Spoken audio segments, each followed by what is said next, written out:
阿龙贝明格拉巴，阿龙古的经济苏纳马呢，闹塞巴嘞，皮亚经济个呢拉到，你的钱我没钱，阿龙宝马得要瓦塞，阿门。ကျွန်တော်တို့ယုံကြည်သူတော်၎င်းမယုံကြည်သူတွေကတော့၎င်းအယံစိတ်ဝင်စားပြီးအမေတိုင်းမေးလက်ရှိတော့မေခွင်းနဲ့ပတ်သက်ပြီးဒီနေ့ဆွေးနွေးချင်တာဖြစ်ပါတယ်အဲ့ဒီမေခွင်းကတော့ဗာလဲဆိုတော့၃ပါးတဆူဖြစ်ပါတယ်စုတောင်းခြင်းနဲ့အစားနဲ့အဆုံးတဲ့အောင်နားဆင်ပေးကြပါလို့တခင်ယေရှုနာမနဲ့အားလုံးကိုဖိတ်ခေါ်ချင်ပါတယ်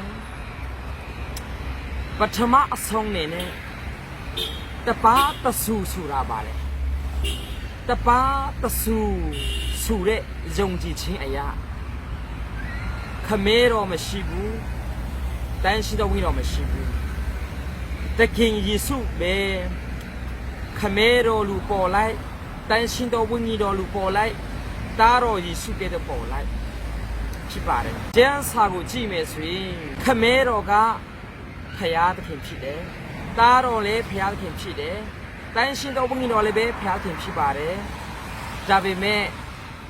ခမဲတော်ကတန်ရှင်တော်ဝိညာဉ်တော်တားတော်မဟုတ်တလူတားတော်ယေရှုလည်းပဲခမဲတော်လည်းမဟုတ်တလူတန်ရှင်တော်ဝိညာဉ်တော်မဟုတ်ဘူးသူနည်းသူဆိုပဲတန်ရှင်တော်ဝိညာဉ်တော်လည်းပဲခမဲတော်လည်းမဟုတ်တလူတားတော်လည်းမဟုတ်ဘူးဆိုတော့တွေ့ရပါတယ်ဒါမှကျမ်းစာခေတ်ကာလကြည့်မယ်ဆိုရင်ခမဲတော်တားတော်တန်ရှင်တော်ဝိညာဉ်တော်ခေတ်ဆိုပြီးမှရှိတယ်ခမဲတော်ခေတ်ကာလကကောင်းကင်နေမြေကြီးမဖန်ဆင်းခင်ဂရေကနဲ့ဆလာပြီးမှ BC တိနှစ်တော့မဟုတ် AD တိဝင်းချီတော့မှာပုံဆောင်သွားပါတယ်တခင်ယေရှုဖယားဒီလောကမှာကြွလာတဲ့ခါမှာခမဲတော်ရဲ့ခေတ်ကာလကပုံဆောင်သွားပြီးတားတော်ယေရှုခေတ်ကဆလာဖြစ်ပါတယ်တားတော်ယေရှုက AD 30တောင်းဝင်းချီမှာဒီလောကမှာဒီလေဝကတိုင်မှာတင်နဲ့ကျွန်တော်အပြည့်အတွက်အသေးခံပြီး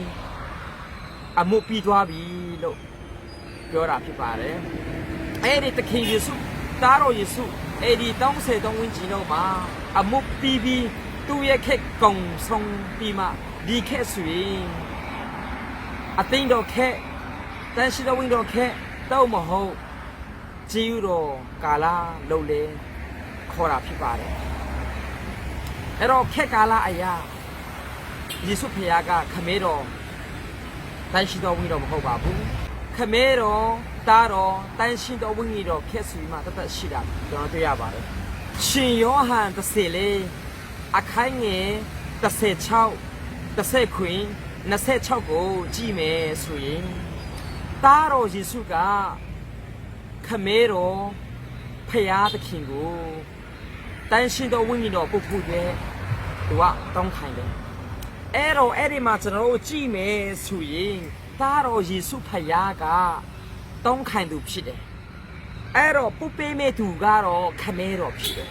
အပုခိုင်မဲ့သူကတော့တန်ရှင်တော်ဝိညာဉ်တော်ဖြစ်တယ်အဲ့တော့ဘသူနာမနဲ့ပုမလဲဆိုတော့တားတော်နာမဖြစ်ပါတယ်အဲ့ဒါဆိုအဲ့မှာကြည့်မယ်ဆိုရင်တော့ခမဲတော်တားတော်တန်ရှိတော်ဝိညာဉ်တော်ကမတူအကြောင်းကိုကျွန်တော်တွေ့ရတာဖြစ်ပါတယ်အဲ့ဒါကြောင့်ဒီနေ့ပုတဲ့သူကတော့ခမဲတော်ဖြစ်တယ်ဘသူနာမနဲ့လေယေရှုနာမနဲ့ဘသူကတောင်းတယ်လေယေရှုဒါပေမဲ့အပုခံတဲ့လူကတော့တန်ရှိတော်ဝိညာဉ်တော်ဖြစ်ပါတယ်အဲ့တော့ပုသူနဲ့တောင်းခံသူနဲ့တွားတဲ့သူကဘသူဘူးဆိုတော့တွေ့ရပါတယ်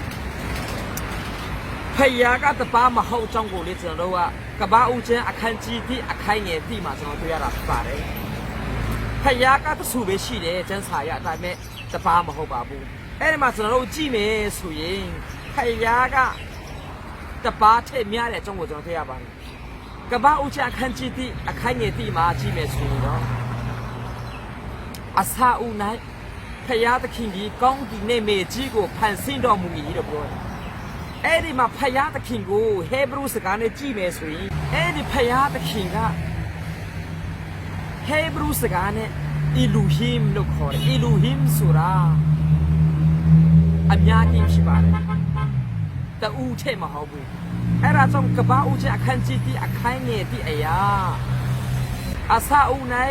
ဖယားသခင်ကကောင်းကင်နဲ့မြေကြီးကိုဖန်ဆင်းတော်မူပြီးတော့တယ်အဲ့ဒီဖယားသခင်ကတူးမဟုတ်ဘူးတပါမဟုတ်ဘူး era jong edi phaya takin ga khmero pare tan shin do win do pare ta do pare so do twe ya pare era jong phaya ka tapa be ma hobu so do twe ya pare hebia se tong akhai ye shi malaki akhai ji tong akhai ye 6ကိုကြည့်မယ်ဆိုရင်ဖယားသခင်ကပြောင်းလဲတဲ့ဖယားခင်မဟုတ်ဘူးဖယားသခင်ကတားတော်ဖြိလိုက်ခမဲတော်ဖြိလိုက်တန်ရှင်တော်ဝိညာဉ်တော်ဖြိလိုက်လောက်တဲ့ဖယားခင်မဟုတ်ဘူးဆိုတော့ရပါတယ်အဲ့ဒါကြောင့်ဒီနေ့ကျမ်းစာအရဖယားကတောင်းပါရှိတဲ့ကြောင့်ကိုကျွန်တော်တွေ့ရတာဖြစ်ပါတယ်ဒီဟာကကျေအိုးဖြစ်ပါတယ်အဲ့ဒီကျေအိုးမှာအခွင်အဖြူရောင်အနင်းအဝါရောင်ဆိုပြီးမှတောင်းမှုရှိပါတယ်အဲ့ဒီကျေအိုးအခွင်ကအဲ့ဒီအခွင်ကကျေအခွင်လေကျေအိုးပဲအဖြူရောင်လေးပဲကျေအိုးပဲအနင်းလို့ခေါ်တဲ့အဲ့ဒီအဝါရောင်လေးပဲကျေအိုးပဲဒါပေမဲ့အဲ့ဒီအခွင်ကအဖြူရောင်တောက်မဟုတ်အနင်းမဟုတ်ထိုနည်းသူစွာပဲအဲ့ဒီအဖြူရောင်ကအခွင်လေးမဟုတ်တယ်လို့အနင်းလေးမဟုတ်ထိုနည်းသူစွာပဲအဲ့ဒီကျေအိုးရဲ့အနင်းကအဝါရောင်ကအခွင်လေးမဟုတ်တယ်လို့အဖြူရောင်လေးမဟုတ်ဘူးအဲ့တော့ထိုနည်းသူစွာပဲကျမ်းစာကပြောဖယားကတဆူပဲရှိတယ်ဒါပေမဲ့တောင်းပါရှိတယ်အဲ့ဒီဖယားတဆူမှာခမဲတော်လေးပဲဖယားဖြစ်တယ်တားတော်လေးပဲဖယားဖြစ်တယ်တန်ရှင်းလေးဖယားဖြစ်တယ်ဒါပေမဲ့ခမဲတော်လေးပဲတန်ရှင်းတော်ဘုန်းကြီးတော်တားတော်မဖြစ်ဘူးသူနည်းသူဆိုပဲတားတော်လေးပဲခမဲတော်တန်ရှင်းတော်မဖြစ်ဘူးသူနည်းသူဆိုပဲတန်ရှင်းတော်ဘုန်းကြီးတော်လေးပဲခမဲတော်တားတော်မဖြစ်ဘူးအဲ့ဒါကြောင့်အဲ့ဒီတပါတဆူဆူတဲ့ယုံကြည်တဲ့ယုံကြည်ခြင်းအရာအဲ့ဒီကျေဥတလုံးမှာအခွင်လေးပဲအခွင်ကအနင်းဖြစ်လိုက်အဲ့ဒီအခွင်ကအဖြူရောင်ဖြစ်လိုက်ဖြစ်တယ်တဲ့အဲ့ဒါကြောင့်ကျွန်တော်တို့ကျမ်းစာရတော့လကောင်းဒီနေ့ဒီတပံပညာရှင်ရတော့လကောင်းဒီအခွင်ကဘယ်တော့အခါမှအနင်းလည်းမဟုတ်တယ်လို့အဖြူရောင်လည်းမဟုတ်ဘူးဒီနေ့ဖယားဆိုတာတဆူပဲရှိပါတယ်ဖယားအဲ့ဒီတဆူထဲမှာတောင်းပါရှိပါတယ်ဒီနေ့ခမဲတော်လည်းပဲဖယားဖြစ်ပါတယ်တားတော်လည်းဖယားဖြစ်ပါတယ်တန်ရှင်တော်ဝိညာဉ်တော်လည်းဖယားဖြစ်ပါတယ်လုံးဝခမဲတားတော်ယေရှုကခမဲတော်ဖြစ်လိုက်တန်ရှင်တော်ဝိညာဉ်တော်ဖြစ်လိုက်မဟုတ်ပါဘူးဆိုတော့ကျွန်တော်တွေ့ရတာဖြစ်ပါတယ်တောင်းပါတဆူဆိုတာပါလေတောင်းပါတဆူဆိုတာဖယားသခင်ကတဆူပဲရှိပါတယ်ဖယားသခင်ကတောင်းပါဖြစ်တယ်ဆိုရဖြစ်ပါတယ်ဖယားသခင်ကတဆူပဲရှိပါတယ်တောင်းပါဆိုတာတော့ခမဲတော်ဖယားလေးပဲခမဲတော်လေးပဲဖယားဖြစ်တယ်တားတော်လေးပဲ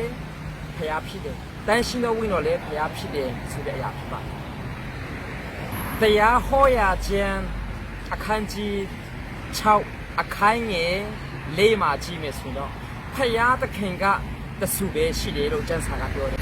ကပ္ပဦးချင်းအခန်းကြီး1အခန်းငယ်26မှာကြည့်မယ်ဆိုတော့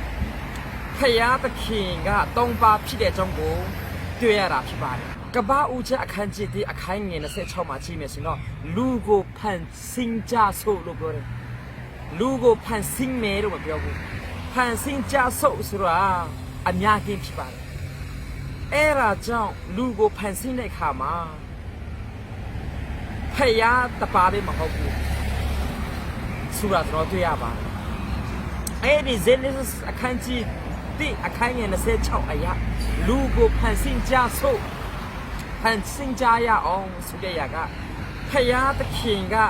တပါထဲ့များတဲ့အကြောင်းဖယားသခင်ကတောင်းပါဖြစ်တဲ့အကြောင်းကိုခေါ်ပြတာဖြစ်ပါတယ်ရှင်မတဲ့အခန်းကြီး3အခန်းငယ်16ဆက်ကိုကြည့်မယ်ဆိုရင်ယေရှုနှစ်ချင်းခိုင်တဲ့အကြောင်းကိုတွေ့ရတာဖြစ်ပါတယ်အဲ့ဒီယေရှုနှစ်ချင်းခိုင်တဲ့ခါမှာတ但现在我你老个出眼给到哪来的？哎的啊，看没老个，我去了说到大水嘛，啊，但来的中国对呀吧？哎，你是说跟你亲看的中国就能对呀吧？哎，那种哎的哈个激情阿片，培养的看个东巴片的中国就能对呀啦片吧？的看是说，你亲看的看嘛，你亲看就个的看是说，出眼给到。来的，下个担心到我们老皮的，讲紧间呢，我一起打，所以阿单来的下个，可没老皮阿皮吧？哎啦，讲你讲啥个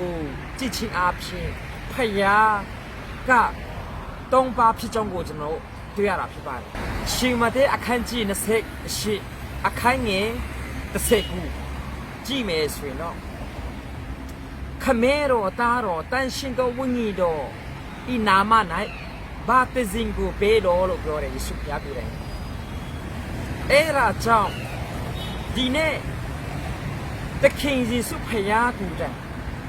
这送的要到这个你请别人看嘛，可没罗打罗，担心到问你罗，伊拿嘛来，把这人背家了过来。哎啦，讲你呢，可没罗打罗。但是到问你了啊，中国哎马里就对呀啦，哎啦，种培养的看个东巴的树皮的中国就对呀啦，皮吧的。信用啊看起，超啊看眼，那些群股拍没水了，看没了个培养皮中国就对呀啦，皮吧的。哎的嘛看没了培养说就对呀啦，皮吧的。要嘛啊看起股牙股拍没水，打到一手个。培养的皮的中国，真的都对呀啦皮吧的。第个，看几栋是超过拍卖水，但现在我们那个培养的皮中国，真对呀啦皮吧。减少个拍卖水，看没了大了，但现在我们那东巴是啷个培养皮的你呀嘛，啊嘟嘟呗，说真对呀吧的。咱们都按老家咯，不都加吧？乌嘛，真那个青路牛吧。这道青路苗的阿龙个，别都没说青路苗皮的那样嘛咯，阿龙阿杜呗，不杜个青路苗不皮的嘞，不皮的嘞说啊，没事吧不？这边没阿老干没杜家不，办三木咯没杜家吧不，阿老家咯没杜家吧不？土里都说呗，培养的起，看没咯，打咯，担心到问你咯，东巴是龙，培养皮的那样嘛咯，阿龙阿杜呗。不都啊，培养嘛，补给的嘞，补给的嘞，什么西瓜？这边没，都罗按照干嘛咯？没都加吧不？看没咯，打咯，但是到问你咯，东巴是龙，培养的皮的，培养皮的呢嘛咯，阿龙阿杜呗，都罗阿那哟，都罗特古哟，阿龙杜吧呗，这边阿龙干嘛都是弄对呀吧？信用啊，看见的是东西嘛，几没信用，你说培养古人干不？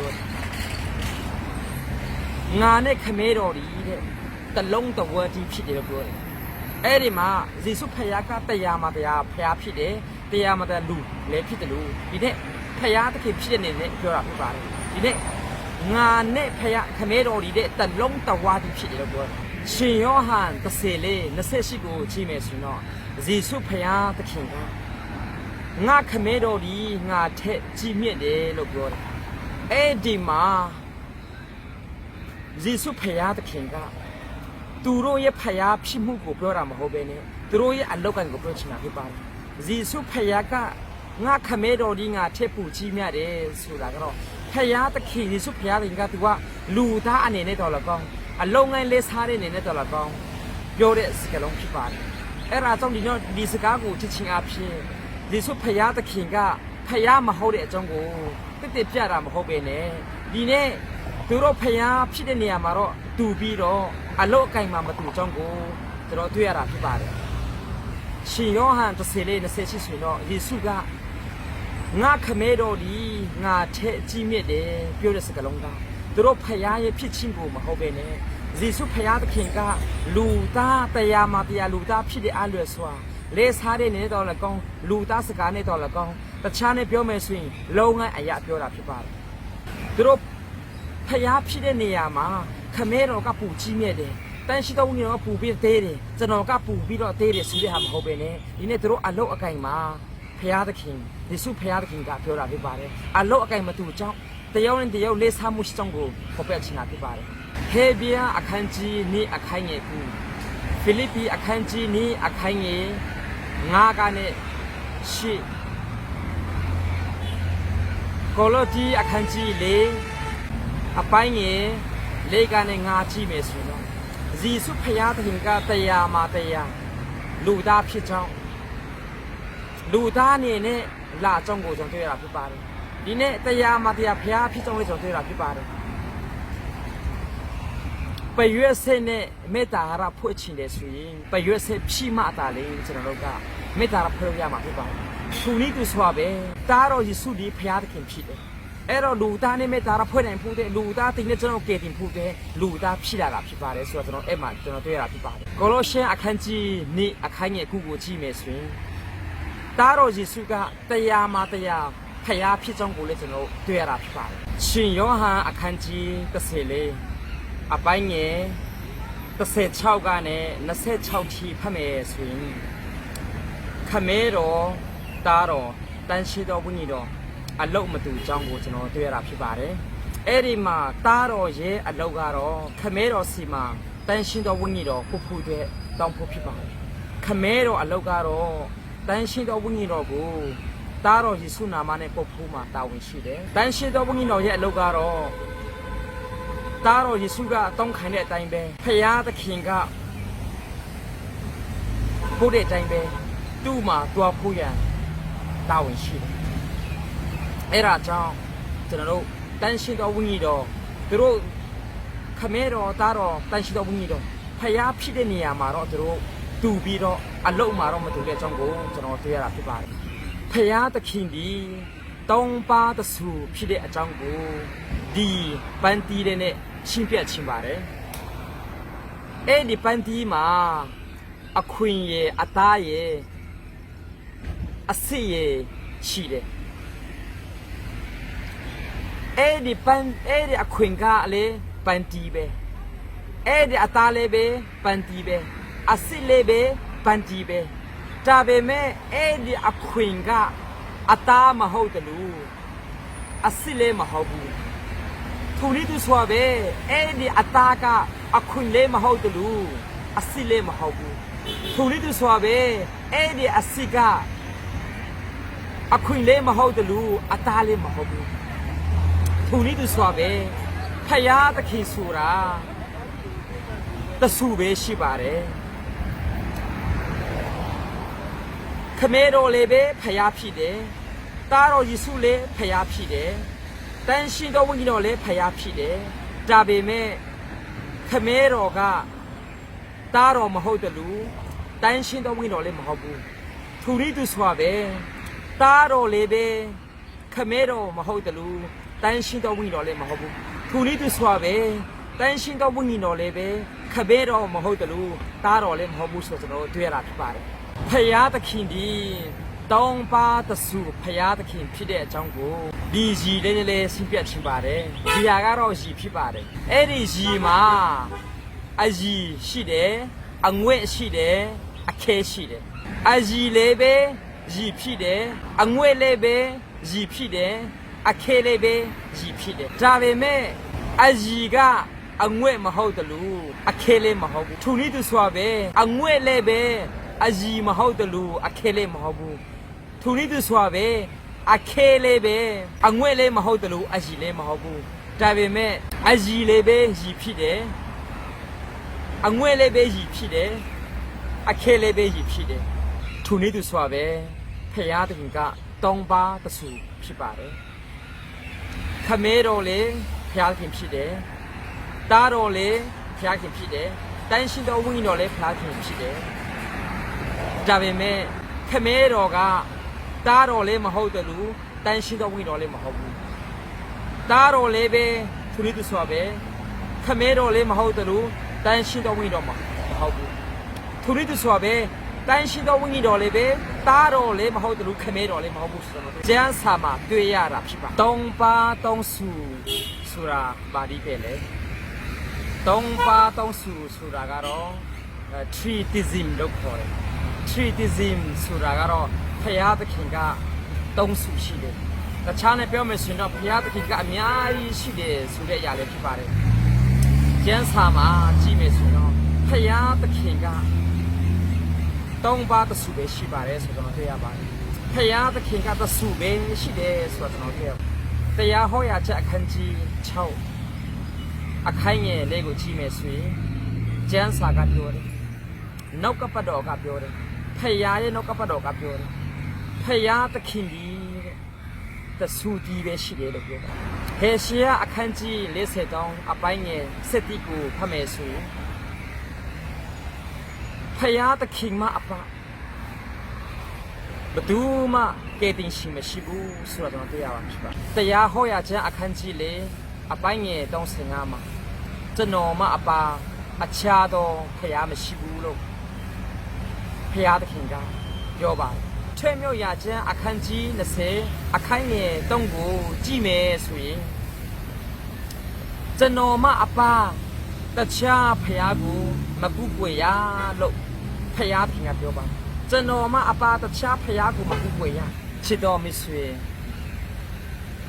တင်ကူကွယ်တဲ့ဖယားသခင်ကတပါးတဆူလာကိုစစ်ကြည့်ရအောင်ကျမ်းစာကပြောတယ်ဖယားကတဆူပဲရှိပါတယ်ဖယားက3ပါးရှိတယ်ဆိုတာပြောပါတယ်ခမဲတော်လည်းဖယားဖြစ်တယ်တားတော်လည်းဖယားဖြစ်တယ်တန်ရှင်တော်ဝိညာဉ်တော်လည်းဖယားဖြစ်တဲ့အကြောင်းကိုပြောတာဖြစ်ပါတယ်ဇီစုကိုယ်တိုင်ပြောတယ်နေ့ချင်းခိုင်တဲ့ခါမှာခမဲတော်တားတော်တန်ရှင်တော်ဝိညာဉ်တော်အားဖြင့်baptism ခံကြပါလို့ဇီစုကိုယ်တိုင်ပြောတယ်မစ်ဆွေဒီနဲ့ဖယားအများကြီးကူွယ်တယ်လား treatism ကိုကူွယ်တယ်လားဒီနေ့နောက်ကပတော်ကပြောပါတယ်ဖယားကတဆူထဲပဲရှိတယ်လို့နောက်ကပတော်ကပြောပါတယ်ဖယားသခင်ကိုယ်တိုင်ကပြောပါတယ်ကျွန်တော်မအပါတခြားဖယားမရှိကျွန်တော်မအပါတခြားကဲ့တင်ရှိမရှိကျွန်တော်မအပါတခြားဖယားကိုမကူကွယ်ပါနဲ့လို့နောက်ကပတော်ကပြောပါတယ်ကျမ်းစာနောက်ကပတော်ကိုအချင်းခံတဲ့ခရိယန်တွေခမဲတော်တားတော်တန်ရှင်တော်ဝိညာဉ်တော်ကိုအချင်းခံတဲ့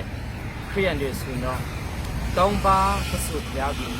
ကူဝဲကြတာဖြစ်ပါတယ်ဖယားသခင်ဆိုတာတဆူပဲရှိပါဖယားသခင်ဆိုတာတဆူပဲရှိပါစိမန်တဲ့ဖယားသခင်ဆိုတာတဆူပဲရှိပါစိမန်တဲ့ဖယားသခင်ဆိုတာတဆူပဲရှိပါတောင်ရခုံမားတယ်ဆိုရင်တဏိကနဲ့တောင်နှစ်ထိဒုက္ခရောက်ပြီးဗိုက်ဆာမှာဖြစ်ပါတယ်တောင်ရခုံမိုင်တယ်ဆိုရင်တဏိကနဲ့တောင်နှစ်ထိဗိုက်ဝါပြီးကောင်းကြီးခံစားမှာဖြစ်ပါတယ်မိမယူမားတယ်ဆိုရင်တသက်လုံးဒုက္ခရောက်တော့မှာဖြစ်ပါတယ်တသက်လုံးဆိုတာကဒီလောကမှာအသက်ရှင်တဲ့ရွေဖြစ်ပါတယ်မိမယူမိုင်တယ်ဆိုရင်တသက်လုံးကောင်းကြီးခံစားမှာဖြစ်ပါတယ်သူနီးသူစွာပဲမာရွင်တဲ့ဖယားသခင်ကိုယုံကြည်ကူးကွယ်တယ်ဆိုရင်ထာဝရငရေမီအိုင်ကိုတော့မှာဖြစ်ပါတယ်တသက်လုံးဒုက္ခရောက်တာတမကပဲနဲ့ထာဝရနှုံဘဝမှာလေငရေမီအိုင်ကိုတော့မှာဖြစ်ပါတယ်စိမန်တဲ့ဖယားသခင်ကိုယုံကြည်ကူးကွယ်တယ်ရွေးချယ်တယ်ဆိုရင်တသက်လုံးတမကဘူးထာဝရနှုံဘဝမှာလေကျွန်တော်ကောင်းကင်နိုင်ငံကိုကျွန်တော်တို့တော့မှာဖြစ်ပါတယ်ဒါကြောင့်မိတ်ဆွေတသက်လုံးကောင်းကြီးခံစားဖို့တာမဟုတ်ဘဲနဲ့ထာဝရအသက်ပန်ဆန်ပြီးကောင်းကင်နိုင်ငံကိုရောက်နိုင်ဖို့ရတဲ့စိမန်တော်ဖျားခင်ကိုယခုပဲရွေးချယ်လိုက်ပါကျမ်းစာကပြောတယ်ဒီလောကမှာဘယ်သူမှဖြောမတဲ့လူမရှိဘူးတဲ့မစ်ဆွေလည်းမဖြောမဘူးကျွန်တော်လည်းမဖြောမဘူးမစ်ဆွေလည်းအပြစ်ရှိတယ်ကျွန်တော်မှလည်းအပြစ်ရှိတယ်ကျမ်းစာကပြောတယ်အပြစ်မရှိဘူးလို့ပြောတဲ့လူကလိမ်တယ်လို့ပြောတယ်ဒီနေ့အပြစ်ရဲ့အဖို့ခါတော့အသေးချင်းဖြစ်တယ်လို့ကျမ်းစာကပြောပါတယ်ဒီနေ့တင်နဲ့ကျွန်တော်ကအပြစ်ကြောင့်တရားမှာဖြစ်ပါတယ်ဒါပေမဲ့ဖယားသခင်ကတင်နဲ့ကျွန်တော်ကိုအယံချစ်တော်ကြောင့်သူ့မှာတပါးတည်တော်တာတော်ယေရှုကိုတင်နဲ့ကျွန်တော်ကိုစား လေဝကတိုင်မှာတည်ဖို့တဲ့ဆယ်လွတ်တာဖြစ်ပါတယ်ထူသားတော်ကိုမိမိကဲတင်ပိုင်ရှင်ဖြစ်တော်လာကောင်းမိမိဖယားအဖြစ်ယုံကြည်လက်ခံနေတဲ့ဆိုရင်ထာဝရအသေးရမယ်လို့နှုတ်ကပပြောပါတယ်ဒီနှုတ်ကပတော်ကိုကြားနာတဲ့အယောက်စီတန်းပေါ်မှာအထူးပဲကြည်တင်ရှိပါတယ်ဖယားသခင်ကအားလုံးအပေါ်မှာကောင်းချီးပေးပါစေ